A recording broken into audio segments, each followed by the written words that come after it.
दो लोगों की कमाई बराबर थी, दोनों ईएमआई भरते थे।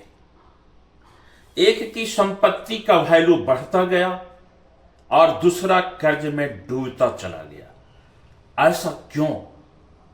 दोस्तों नमस्कार।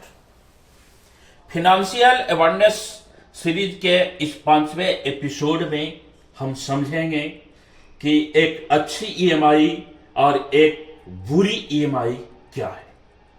मान लीजिए सुरेश और रमेश दो दोस्त थे। सुरेश ने ईएमआई पर लोन लेकर एक घर खरीदा। उस घर में सब परिवार रहते हैं, ईएमआई देते हैं और उस घर का वैल्यू दिनों दिन बढ़ता चला जा रहा है। दूसरी तरफ रमेश जो है शौक पूरा करने के लिए, हां आपने सही सुना, अपना शौक पूरा करने के लिए महंगा मोबाइल, बड़ा सा टीवी और लग्जरी सामान ईएमआई पर खरीदा, जिसका वैल्यू खरीदने के समय से ही दिनों दिन कम होता चला गया। हम कह सकते हैं कि सुरेश का ईएमआई अच्छी थी, जबकि रमेश की ईएमआई बुरी थी। बात स्पष्ट है।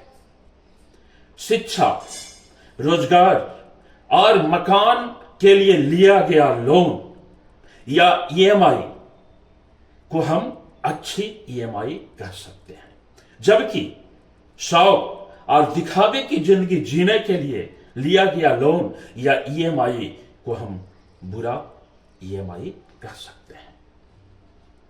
सबसे जरूरी बात, यदि आप कोई लोन या ईएमआई लेने की सोच रहे हैं तो सबसे पहले खुद से 3 सवाल कीजिए। मैं जो लोन पर सामान लेने जा रहा हूं, क्या वह जरूरी है?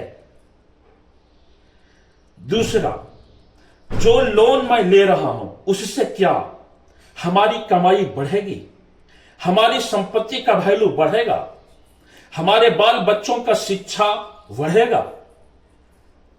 तीसरा, क्या बिना कोई आर्थिक दबाव का, बिना कोई आर्थिक बोझ का उस ईएमआई को हम चुकाने में सक्षम हैं? याद रखिए, ईएमआई खुद से अच्छी या बुरी नहीं होती है।